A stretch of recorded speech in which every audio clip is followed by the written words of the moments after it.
Countdown for blast off. X minus 5, 4, 3, 2, X minus 1, fire.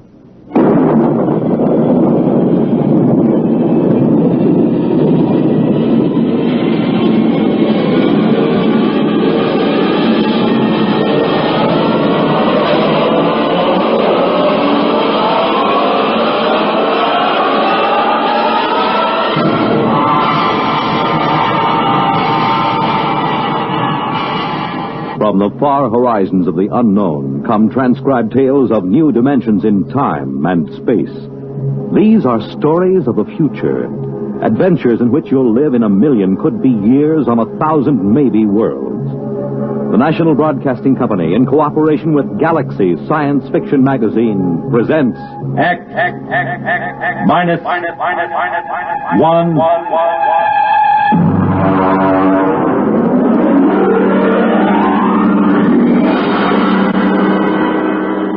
Tonight, the Mark Clifton story, Star Bright.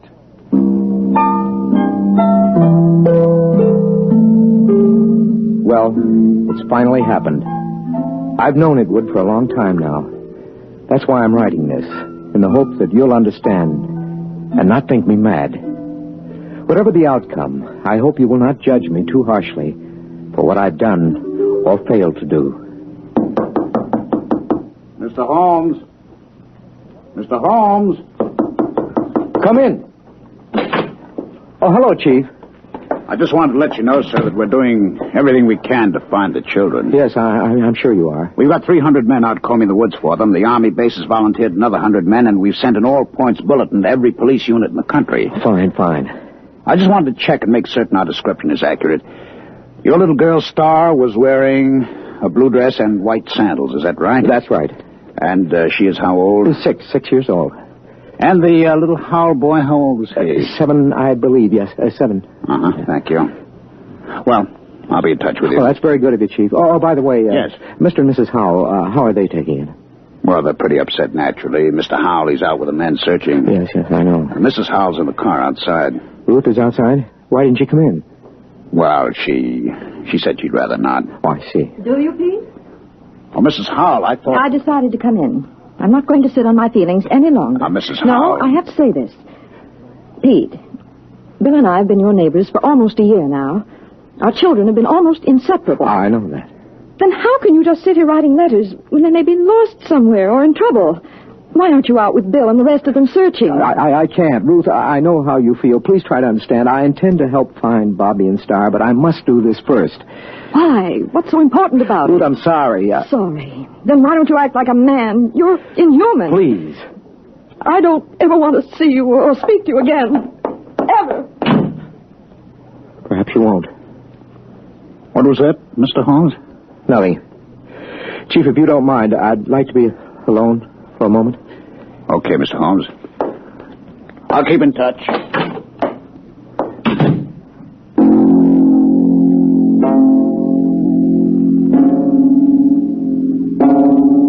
How can I tell them? How can I make them understand?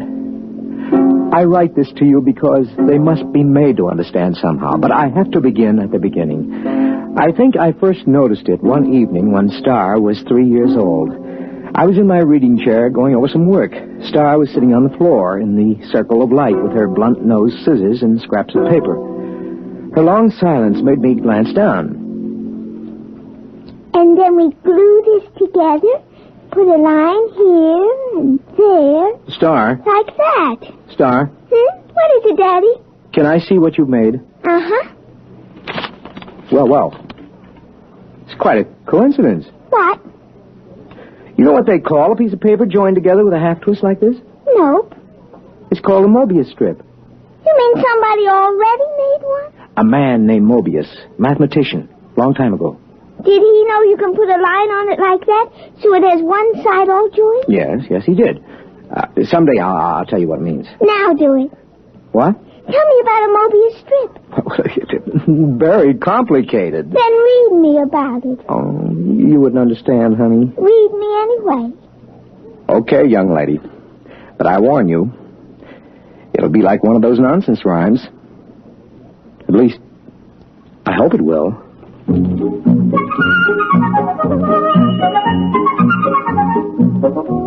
At 3 years, a child shouldn't have enough functioning intelligence to put together a Mobius strip. I had known for some time now that Star was an exceptionally bright child. Just how bright, I had no idea. Not until I began to read to her from an advanced physics book, The Theory of the Mobius Strip. To the power of infinity. Now then, are you sufficiently mixed up, young lady? Daddy, you know what? What? You read too slow. You say a word, then I think a long time, then you say another word. Oh, I see. Just, what would you have me do about it? Well, teach me to read. Then I can think as quick as I want. The word is quickly. It's an adverb. Oh, Daddy, really? You pick on such unimportant things. I want to learn to read. Okay. When would you like to begin? Right now, tonight.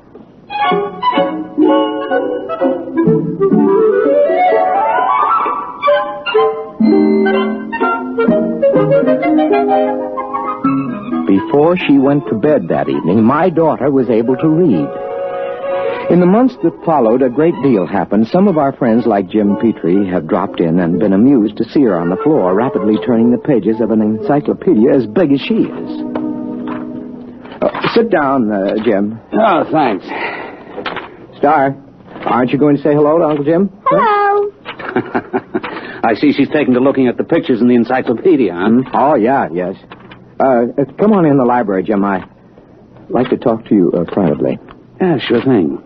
Bring your drink, huh? Okay. I'll shut the door here. Now, why all the secrecy? Sit down.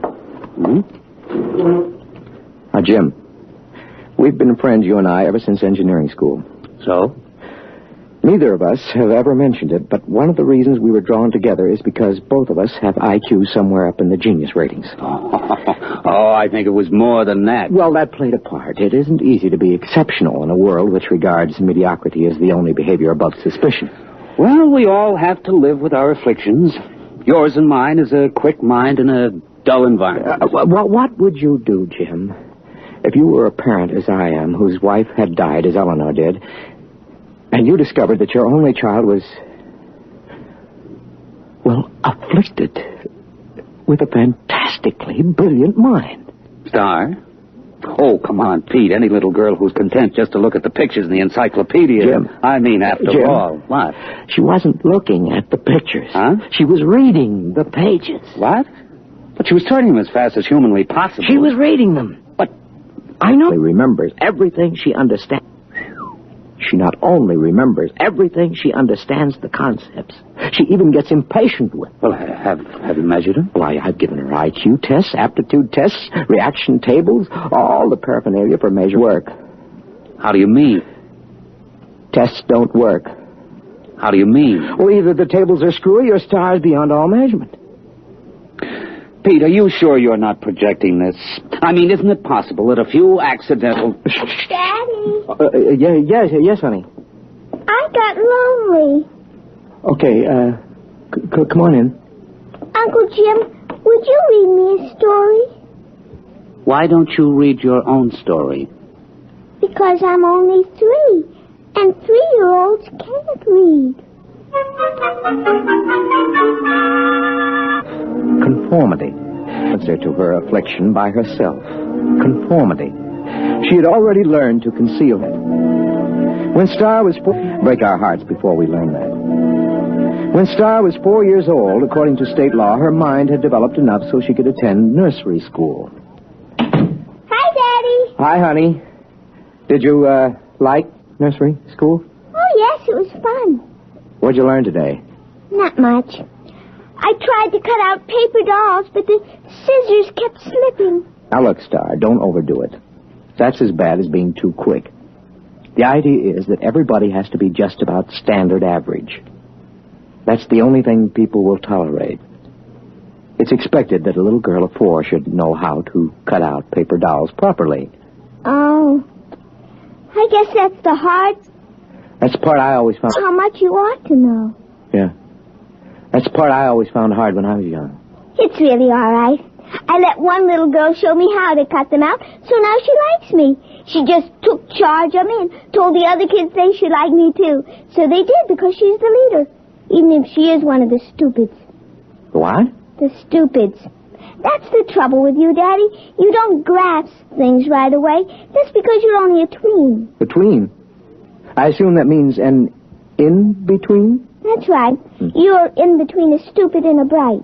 And you're a bright? Yes. I made those names up when I was very little. How little?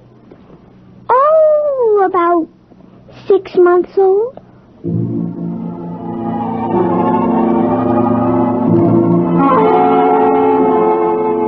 The thoughts began to whirl around in my head after that one. A small fear kept growing inside me. How profound was this little imp that was staring up at me? Even as the thought, how much did she understand already? Even as the thought formed, I learned the final horrifying fact about my little girl. It's all right, Daddy. Don't be afraid of me. Figured it out. Anything like that. Well, I just figured it out. Star. Yes, Daddy? Now, I want you to answer me honestly when I ask you this next question, will you? Yes. Star. Can you read people's minds? Are you a telepath? Well? Yes, Daddy. I thought so. You read my mind just now, didn't you? Yes. Now, I'd like to know something else. All right. Can you teach me to do it? You're already learning it, Daddy. The trouble is you're so slow you didn't even know you were learning. Oh, I see. Daddy? Yeah? You know what I wish? What do you wish? Well, nothing.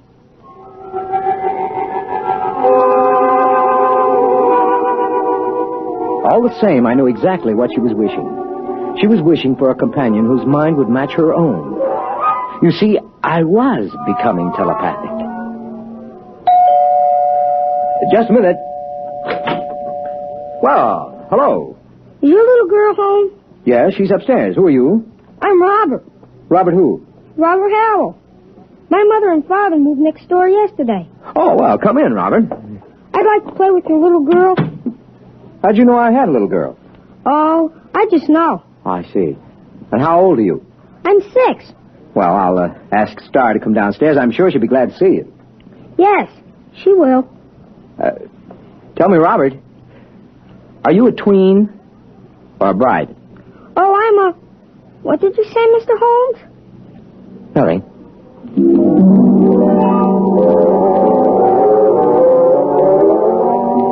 I didn't have to say it. I could read his thought. He was a bride, and it was no accident that he and his parents had moved next door. Somehow, Star had managed to make contact with him, and they had arranged the whole thing. A father is prepared to lose his daughter eventually, but not so soon, not so terribly soon. They're coming. Oh, hello, Ruth. Something wrong? Oh, I was just looking for Bobby. I thought he was over here playing with Star. Well, I thought they were over at your place. I don't understand it. I've noticed that they've been disappearing for a couple of hours almost every afternoon. Well, I suppose they'll turn up again. They know better than to cross the street by themselves. They're too little for that. If they come here first, tell them to come over and have some milk and cookies. Yeah, I'll do that. Oh, by the way, this must belong to your Star. Oh, what's that? Oh, some sort of coin or medal or something. I found it out in the backyard after Star and Bobby were playing. It looks brand new. Let's have a look. Oh, is something wrong? Did you say you found this in your backyard? Yes. What is it? I don't know. Well, I've got to get back. Bill will be getting home for dinner soon, so see you later. Yes.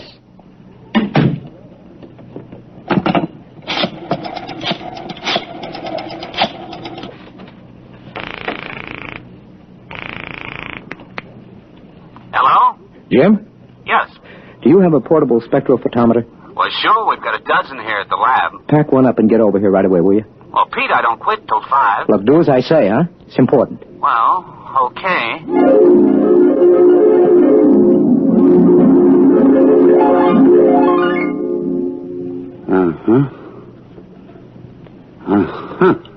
Well? Let me check the amount of radioactivity again. You've checked it 4 times. That's about it. Okay. What's your opinion of this coin? Well, first of all, let me say this. It's the real McCoy. And? Also, it doesn't exist. Makes sense. Look, Pete, that coin is pre-Egyptian. It's hand-cast. It's made out of one of the oldest bronze alloys, one that was lost 4,000 years ago. So it's 4,000 years old. It is and it isn't. What do you mean? Listen, Pete, old coins show wear. The edges get rounded with handling. The surface oxidizes. The molecular structure changes, crystallizes. Pete, this coin is authentic, and yet it's brand new. It might have been struck off yesterday. You realize, of course, that that's impossible. Where'd you get it, Pete? I don't know. I think the kid's got it. Star? Yes. How? I don't know. I'm almost afraid to think. Well, why not ask her? She isn't around. She and Robert are off playing somewhere. Well, do you know where? No, Oh, Jim, it's just too fantastic. It isn't possible. I haven't said a word. I know what you're thinking. As a matter of fact, I was thinking something fantastic. How did you guess? I just guessed. Jim, let's find those kids right now. Okay. Star! Robert! Let's try the playroom. Star? Robert? Not in here. Let's try back here. I hear something. Pete, it's coming from the room we were just in. That's impossible. There's no place they could have hidden. I'm going to open that door. Peekaboo, Uncle Jim. There they were, in the middle of the playroom, holding hands, a little shamefaced, a little defiant. Star, Robert, where have you been? Now, I know you weren't in this room a few seconds ago, and there are no windows you could get through. Well? It's nothing, Daddy. We just went a little way. That is not answering me. Where did you go? You see, Star, we've found this coin. Come on. I shouldn't have to tell. You're both just tweens. Star, I'm still your daddy.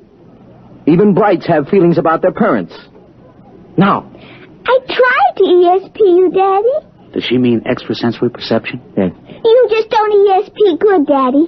Robert does it very nicely. He can always find me when I hide. That's because you don't have much imagination. I do, too. Yeah, but you always have to look at a book to ESP what's in it so you leave an ESP smudge. I just look at where you left the smudge, and I go to that place, and that time, and there you are. Oh, but that's cheating. It isn't. You just haven't got imagination. You can't teleport yourself to a place that hasn't been. I can, too. What about the moon people? They haven't been yet. Oh, Star, they have, too. Not for your daddy, they haven't, but for the things from Arcturus. The moon people were about 10 million light years ago. Now, wait a minute, kids. Hold on. Jim, have you been listening to this? I think I heard it. Now, look, kids. You're either playing a big joke on us older folks, or you've actually figured out a way to travel to places in the past. Right? And in the future, too, Daddy. Star, could you tell us how you do it? It would be easier if I could ESP it to you. Well, just pretend we're stupids and tell us in words. Well, you remember the Mobius Strip? I remember. She made it about a year ago, Jim.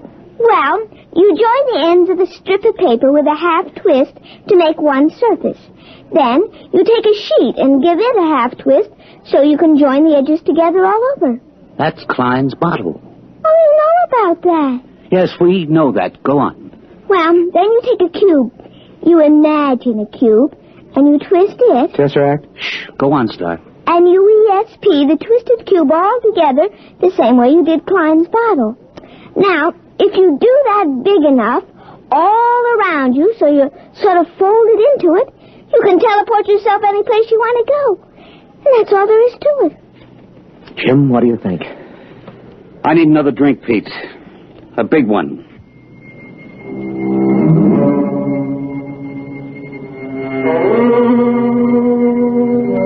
That's all there was to it. The line, the plane, the cube, those were Euclidean physics. The Mobius strip, the Klein bottle, the twisted cube, those were Einsteinian physics. Well, I was pretty advanced in both, but I'd have to do some heavy thinking to really grasp it. Meanwhile, the two little kids stood there staring at us.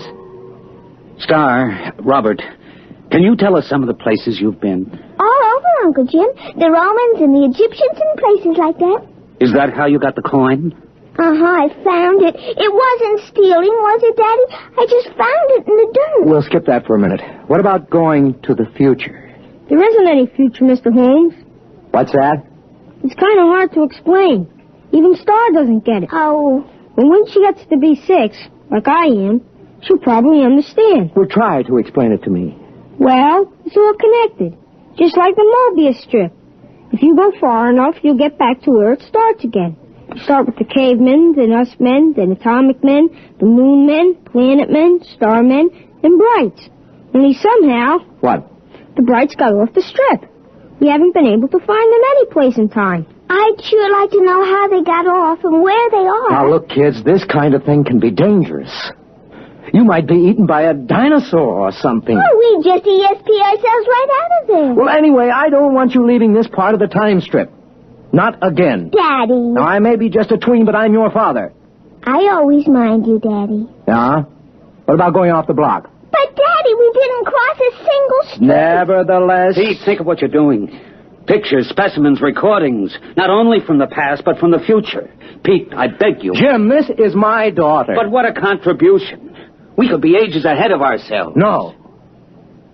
Star. Robert, I'd like your promise you won't leave present time again. Well? Okay. Okay. All right. Now run along. Robert's mother has some cookies and milk for you. Okay. See you later, Daddy.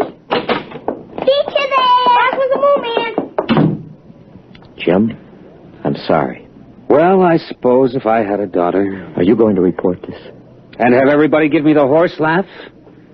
I may be just a tween, Pete, but I'm not an utter fool. It took me almost 6 months to do it. I don't know how many times I visualized a cube and ESP'd it a half-twist and tried to seal the edges around me. And then once there was a flash, just for an instant. I was concentrating on Caesar's triumphant march into Rome. And for the briefest instant, there it was. I was standing on a roadway watching, and then it vanished. Hey. Hi, Daddy. What are you two characters plotting? Nothing, Daddy. Well, I'm going to my study for a while. Star? Yes, Daddy. You remember your promise about not leaving present time, don't you? Yes, Daddy. You going to keep it? Yes, Daddy. Okay. I'm holding you to it.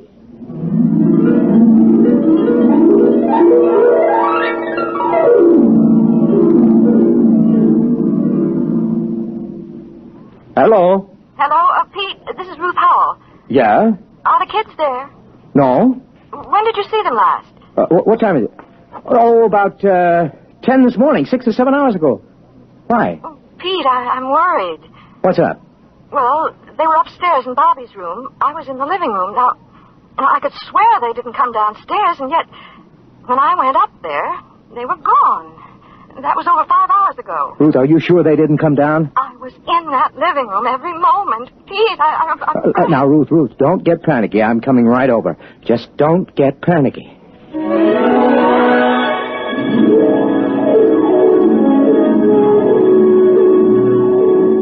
There wasn't a trace of them. Well, that isn't exactly true. Remember what Robert had said about Star leaving an ESP smudge? Well, I was able to catch it in Robert's room. It had something to do with where the Brights went when they got off the time strip. That's it, of course. They wouldn't disobey by leaving present time. But isn't it possible that there is more than one present time? Isn't it possible that another now coexists with ours? That's the clue, of course. I'm going to call the police, Pete. I don't think it'll do any good. But we've got to find them. They'd have come back by now. Yes, if they could. What do you mean? Nothing. What are you going to do? I'm going back to my study to think. To think? Aren't you going to look for them? I have to figure out where to look. Well, I'm not going to sit around doing nothing. I'm calling the police.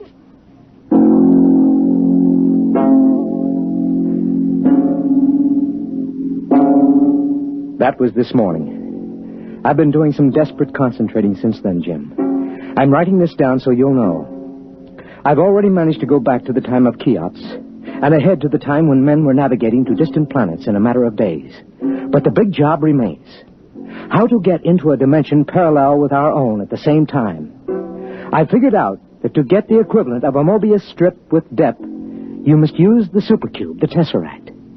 That's what I'm working on at the moment. If I succeed, there is a possibility I may not be able to get back. I hope you will be able to make Bill and Ruth Howell understand. Okay, now if I take 6 cubes and fold them in one another so that every angle is a right angle. Yes, all right, I've got that. And now if in folding, I ESP the tesseract, a half twist around myself. Mr. Holmes? Mr. Holmes, are you in there? Mr. Holmes? We'll have to break in. It's locked from the inside. Mr. Holmes. Pete! Pete, where are you? Pete! That's funny. The door was locked from the inside, but here's his fountain pen with the ink still wet. But he's gone.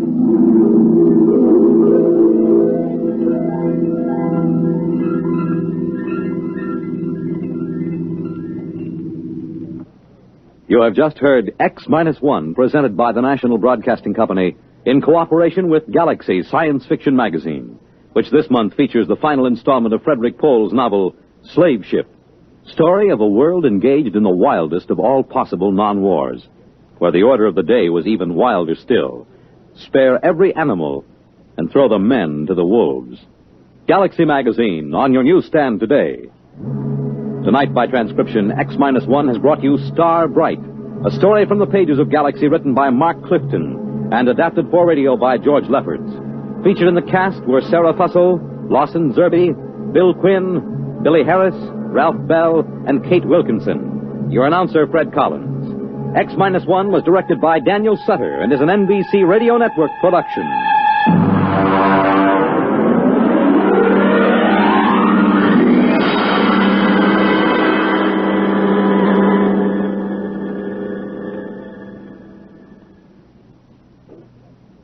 Next week, a tense and gripping tale from Galaxy, the Ross Rockland story, Jaywalker. Suppose you were the pilot of an interstellar spaceship, and you suddenly discovered a stowaway aboard. And what if that stowaway proved to be your own wife, unknowingly endangering the safety of the ship and the lives of all aboard her? Suppose you had to make the terrible choice between saving your wife or saving the ship. What would you do if that happened to you? You'll hear what one man did next week at X-1. Hear the saga of Mr. Baseball, Connie Mack, on Biography in Sound tonight on NBC Radio.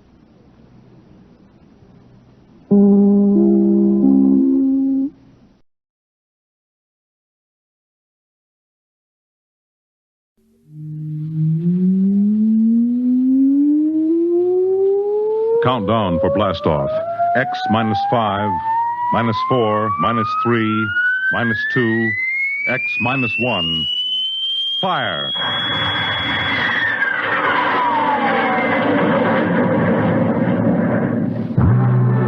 From the far horizons of the unknown come transcribed tales of new dimensions in time and space. These are stories of the future. Adventures in which you'll live in 1,000,000 could-be years, on 1,000 maybe worlds. The National Broadcasting Company presents X-1.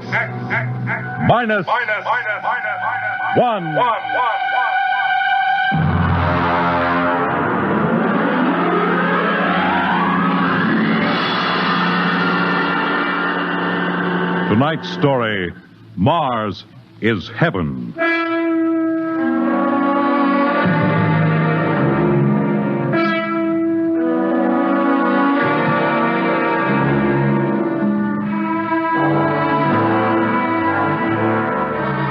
When the first space rocket lands on Mars, what will we find? Only the ruins of a dead and deserted planet? Or will there be life? Intelligent life in some strange form that we can only imagine? Will we be welcomed with open arms? Or will the Martians treat us as invaders? Only one thing is certain. Someday, a giant metal ship will take off from Earth. to travel through the black velocities, the silent gulfs of space, to descend at last into the darkness of the upper Martian atmospheres. And on that day, man will finally know the answers. The day we first land on Mars.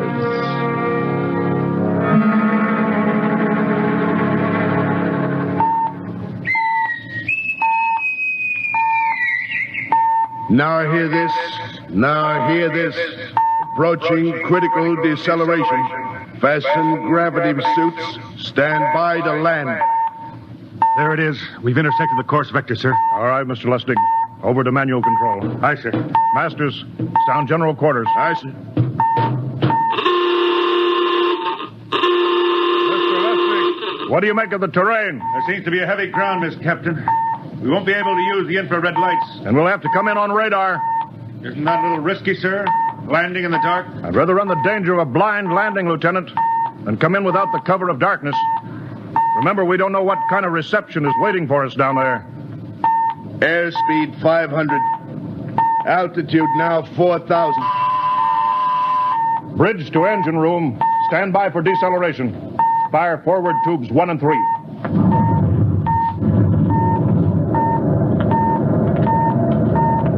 Steady as she goes, Mr. Lustig. As she goes, sir. Airspeed 100. Altitude 1,000. Radar indicates a level stretch dead ahead, sir. Skids down. Skids check. Altitude 500. 4. 350. 3. Up a point now. All right. Let's set her down.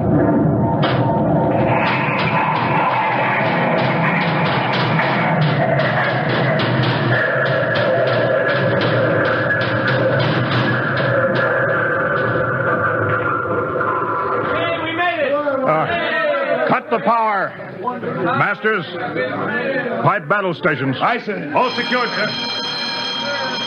Well, gentlemen, we're now on Mars, April 20th, 1987, 4:33 Greenwich time.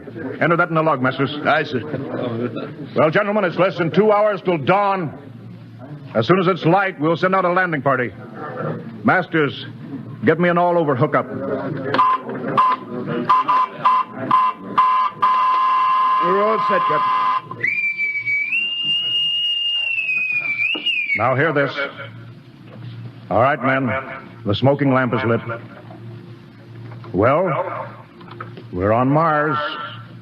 The first man shipped from Earth to land here. We don't know what we're going to find or what dangers we may face. We're 17 men on an alien world, and it's up to us whether we ever get home again.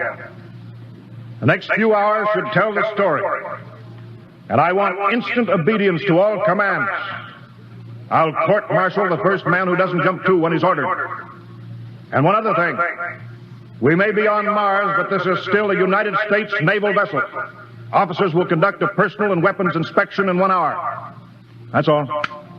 An inspection, Captain? Now? Mr. Lustig, we've got an hour and a half to sweat out before we find out what's outside that airlock. I'd rather have a man worried about his stripes than about what's waiting outside on Mars.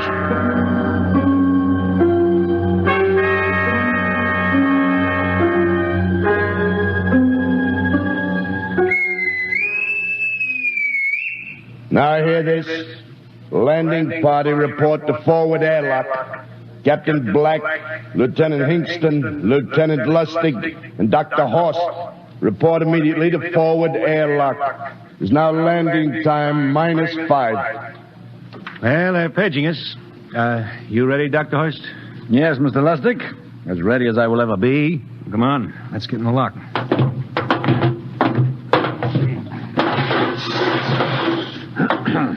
Hingston, Lustig, and Horst reporting in the airlock. Very well, sir. The captain will join you. 4 minutes to go.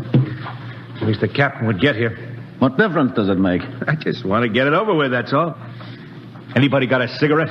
Yeah, I think you're smoking too much, Lieutenant Lustig. Are you nervous? Lay off, will you, Horst? Wondering what's hidden outside underneath that ground mist? I've been giving it some thought. It'll be very interesting to find out. A very unusual planet, Mars. Why? It has an atmosphere. A wonderful thing, an atmosphere. Where you find one, you find life. You mean Martians? What do you think they'll look like? Who knows? Intelligent life can take many forms.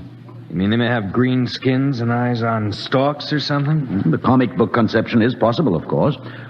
Or they may have developed far beyond us. Perhaps they have a science that can produce weapons far more dangerous than our atomic missiles. You think we may have to fight our way out? After all, we are invaders. Now hear this.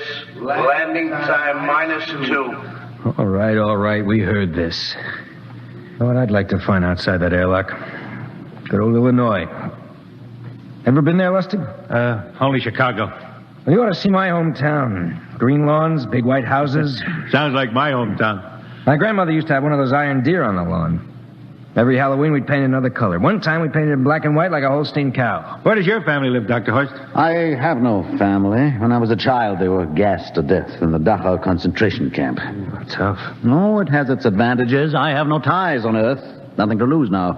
I imagine I'm the only one on board who is free to enjoy our present peculiar position. All right, Masters, you can button it up now. Aye, sir. Well, gentlemen, check your sidearms. In 1 minute, we'll be the first men to set foot on Mars. Quite an honor, eh? As long as the medals are not rewarded posthumously. Still uneasy, Dr. Horst? Captain Black, I've been uneasy ever since I can remember. On Earth and on Mars. Well, 30 seconds. Give me the intercom phone, Lustig. Yes, sir. Masters? Aye, sir. Battle stations are to be manned until we return. If we're not back in 2 hours, I want no rescue party sent out. Blast off and save the ship, you understand? Aye, sir. All right. 5 seconds. 4, 3, 2, 1. Lustig, open the outer airlock. Aye, sir.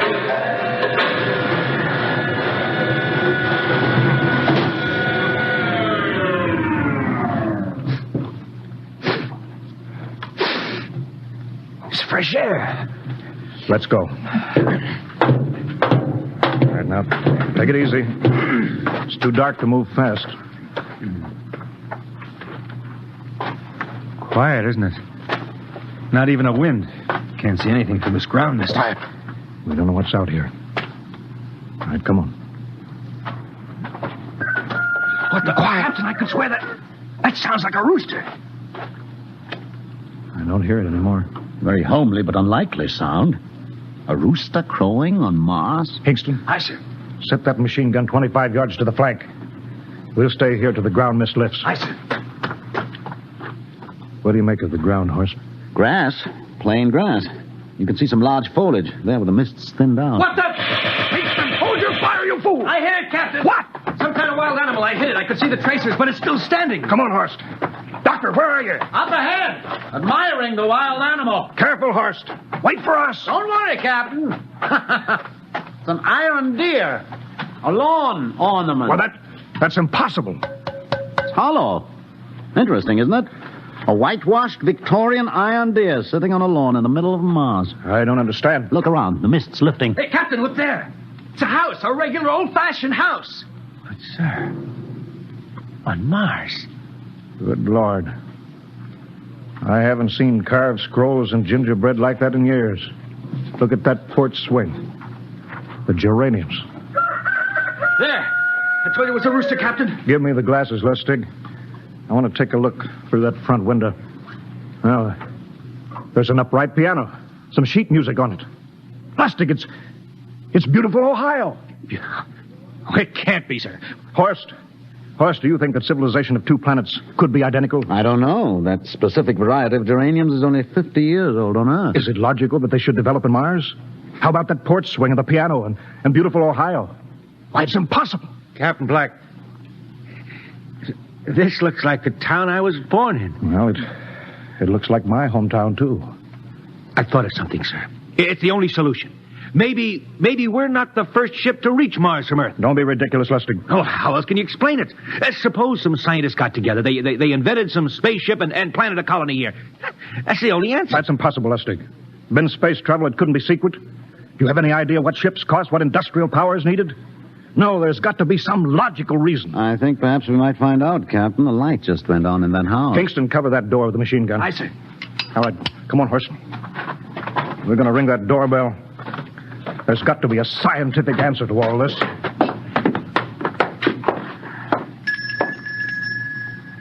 And there's something moving in there. Stand back, Horst. Give me a clear shot. Are you sure a bullet can stop a Martian? Steady now. Can I help you? Will we... If you're selling anything, it's much too early. No, wait just a minute. What town is this? What do you mean? Are you census takers? No. We're strangers here. We want to know how this town got here. Is this a game? No, it's not a game. We're from Earth. From where? From Earth. Do you mean out of the ground? Are you sure you're feeling well? Madam, we came in a flying ship across space. We're from the third planet, Earth. This is Mars. Now do you understand? Mars. You go away now, you hear? I'll call my husband from upstairs and he'll chase you. Go on. But this is Mars, isn't it? This is Green Lake, Wisconsin, in the United States of America. Bounded on the east by the Atlantic and on the west by the Pacific. Now go away. Goodbye. Horst, do you suppose it's really possible? I've got to find out more about this. I told you I'd call my husband. Now you go away. You've got to tell me one thing first. What year is this? Year? 1928, of course. For goodness sake. You hear that, Horst? And we know it's 1987. And we know this is Mars. Horst, is it possible that we got fouled up, made some tremendous blunder, circled around, and landed back on Earth? In 1928? Well, maybe some switch in time or dimension. Could we have shifted somehow, gone backward in time? Oh, Horst, this won't hold water. It's not logical. We checked every mile. We went past the moon, out into space. We're on Mars. Lustig out at point. Hingston in the rear. Keep that gun at half load. Aye, sir. Horst, there's got to be some cold, logical solution. Captain. What? That house down the street, the white one with the green shutters. Lustig, what's the matter? I never thought of... Thank God! Lustig, come back here. He's running for that house. That crazy fool, after him, quick. Lustig, stop! Come down off of that porch. Grandpa! Lustig, what the devil do you think you're doing? Albert! Grandma, Grandpa, it is you. Lustig, what is going on here? Albert, it's been so many years. How you've grown, boy. It's so good to see you. Lieutenant Lustig! Oh, Captain, Grandma, I want you to meet my friends. This is Captain Black. Captain, I want you to meet my grandfolks. Howdy. Any friend of Albert's is a friend of ours. How long have you been here, Grandma? Oh, a good many years, ever since we died. Ever since you what? Oh, yes, sir. They've been dead 30 years. What? Oh, now, don't you trouble yourself. It's all right. We're alive again, that's all. Do you mean to tell me that Mars is heaven? Oh, nonsense, no. All we know is here we're alive again. And who are we to question God's infinite ways? Well, Lustig, we're going back to the ship. But, Captain, I want to talk to my grandpa. Lieutenant Lustig, I don't like any part of this. You'll come back with us if I have to club you and carry you. Aye, sir. Now, let's go. Heaven only knows what they've run up against back at the ship.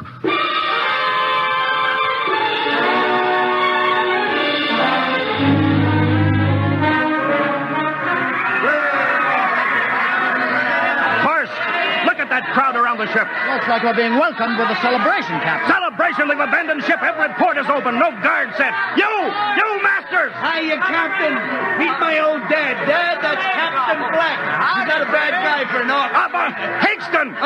What's it? Bring that band back. Use force if you have to. Oh, excuse me, sir. There's my Uncle George. Hingston! I'll be right back, Captain. Uncle George. What the devil is going on here? Understand, sir? They've all found friends and relatives. They're all here. You're right, Captain. I found it. The whole crew's out in the crowd. But I gave orders. Definite orders. You don't understand, Captain. I understand mutiny. I don't care how many relatives show up. I'll have discipline. Johnny! Johnny, you old son of a gun. It's you. Edward. Yes. It can't be. Oh, of course it is. Johnny, Ed. you old... Ed. Dr. Horst. This is my brother, Edward. How do you do? Hello, sir. It's wonderful to see you, Edward. Look, I've got to get back to my ship. Oh, Johnny, wait. I almost forgot. Mom's waiting at home. Mom? Yeah, and Dad, too. Mom and Dad are alive? Then you're real, Ed. Well, of course. Don't I feel real? How's that, huh? Why, Ed! We've got lunch for you, Johnny. Mom's making corn fritters. Dr. Horst, haven't you found anybody? Oh, no, Captain. I have nobody. Well, then you come on home with me, right, Ed? Why, sure. Horst, you wouldn't believe it, but it's been 35 years since I had Mom's corn fritters. By George, 35 years.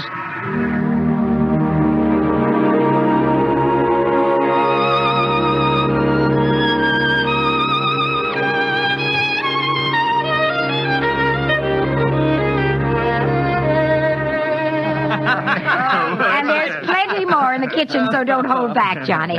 You too, Dr. Horst. Well, Johnny, you're still in the Navy, eh? That's right, Dad. I'm in command of the ship. We're an old Navy family, Dr. Horst.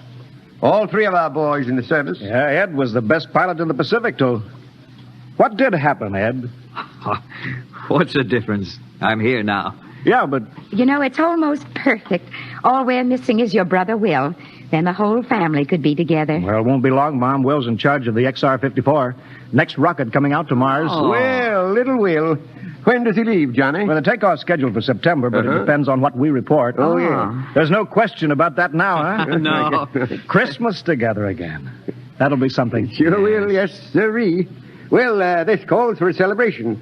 How about a little of the old dandelion wine, eh, Johnny? Now, Father, don't you go giving Johnny too much wine. He's a big boy now, Mother. Well, sir, isn't everything just fine? Just fine.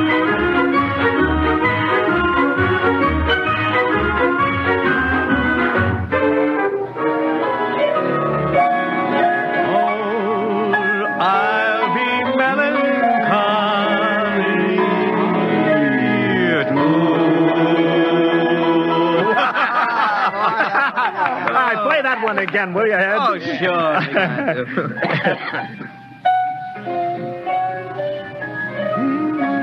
Well, Dr. Horst, what are you doing sitting over here alone? What do you think of my little family? Very nice. You know, I can't understand why you didn't find any folks here, Dr. Horst. It's just a shame everybody else is so happy. Well, I never remembered my family, Mrs. Black. All I know is they were gassed at Dachau during the Second World War. When I was liberated, I was in delirium 3 months. I cannot remember anything before then. A psychiatric phenomena. Well, that's terrible. Isn't there anything anybody can do? I don't want to remember. I have not had a pleasant life. I prefer to be free of emotional entanglements. They interfere with a scientific approach. Oh, I'm sorry, Dr. Horst. Oh, I'll get it. That's our ring, long and 3 shorts. I remember that. Well, maybe we'd better call it a night. You must be getting tired, Johnny. I'd better be going back to the ship. Nonsense. You stay the night. We insist. I just couldn't rest thinking of you all alone on that ship. I'll be all right. Well, good night. Oh, wait a minute, Dr. Horst. That phone message was for you. Me? Yes, that's right. A message from Anna. Anna? I don't... Well, there, she must be an old friend. Isn't that nice? I don't... You sure it was for me? I don't remember any Anna. Well, she asked if you were better. Perhaps she's someone who knew you at Dachau. Anna? She said she's coming over here first thing in the morning. So you'll have to stay over. Yes, well, that settles it then. You stay here, Horst. You can bunk with me in my old room. Yeah, but, Johnny, we thought you'd like to be with Edward. So you could talk the way you used to. Well, we can't put Dr. Horst on the daybed. I think we'd better share the room tonight. Be plenty of time for talking, Ed. Yes, I guess so. I suppose I better drop back to the ship. You know, Ed, security check. What? Why do you have to do that here? I don't know, Mom. There's no good reason, I guess. Suppose we skip it tonight, eh? Well, good night, everybody. Oh, it's good to have you home, Johnny. It's good to be home, Mom.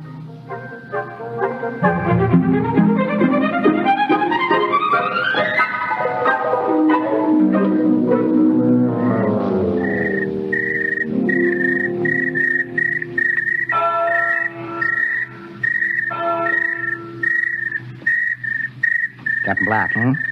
You asleep? No, I've been thinking about what we were expecting. Green-skinned Martians. All the time there was only Mom and Dad, and and Edward waiting. That's funny what tricks your imagination can play on you.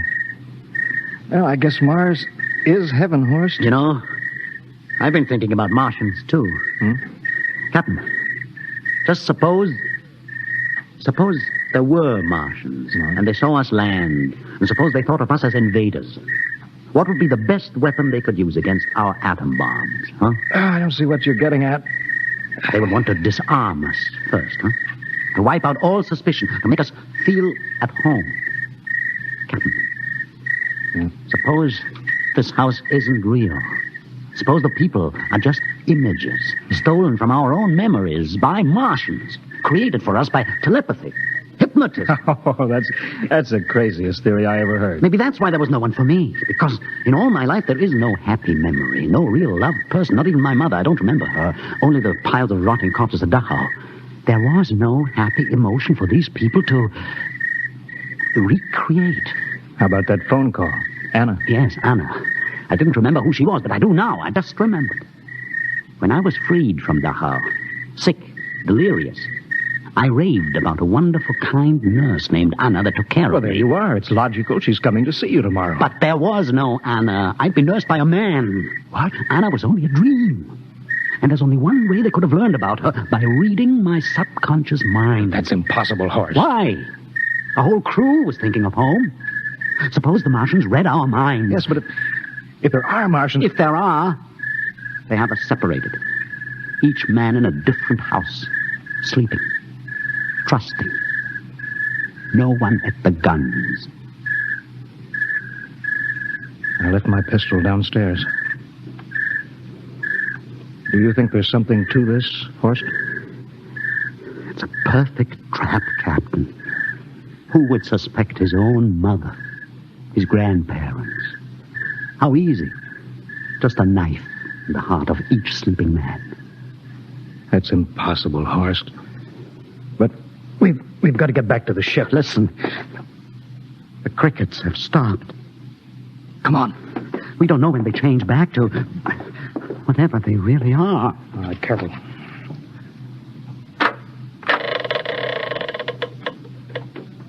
Where are you going, John? Ed, we wanted a drink of water. That's all, Ed. You're not thirsty, John. You don't want a drink. Look out! You don't want a His drink. face! It's changing! He's a Martian! Run, Horst! Run! You can't get away, John. This way, Horst! Horst, where are you?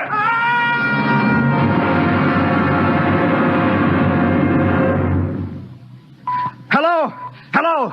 Can you hear me, Earth? This is Captain John Black, the XR-53 calling from Mars. I've locked myself in the ship, but they've crippled it. I can't take off or fire the guns, and they're coming for me now, the Martians. I'm all alone here. All the rest are dead. Pinkston, Lustig, Dr. Horst. Poor Horst, he didn't even reach the door. Listen. They're trying to break through the hull. Edward and Mom and Dad and all the folks, but they're changing now. They're melting and changing back into... They're Martians. Can you understand? Martians, not men. They make us think that Mars was heaven and we fell into the trap. Can you hear me, Earth? You've got to stop the next rocket. Listen, tell my brother Will. Tell my brother not to come. They'll trap him too. They'll kill them all. Hello? Can you hear me, Earth? This is John Black on Mars. Hello, Earth. This is John Black on Mars. Hello, Earth. Hello,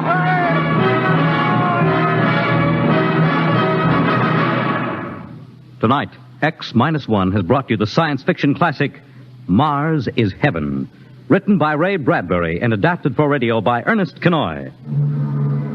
Featured in the cast were Wendell Holmes as Captain Black and Peter Capell as Dr. Horst, with Bill Zuckert as Masters, Bill Lipton as Hingston, Margaret Berlin as the old lady, Bill Griffiths as Edward, Ken Williams as Lustig, Ethel Everett as Mom, and Edwin Jerome as Dad. Your announcer, Fred Collins. X-1 was directed by Fred Wayne as a transcribed NBC Radio Network production.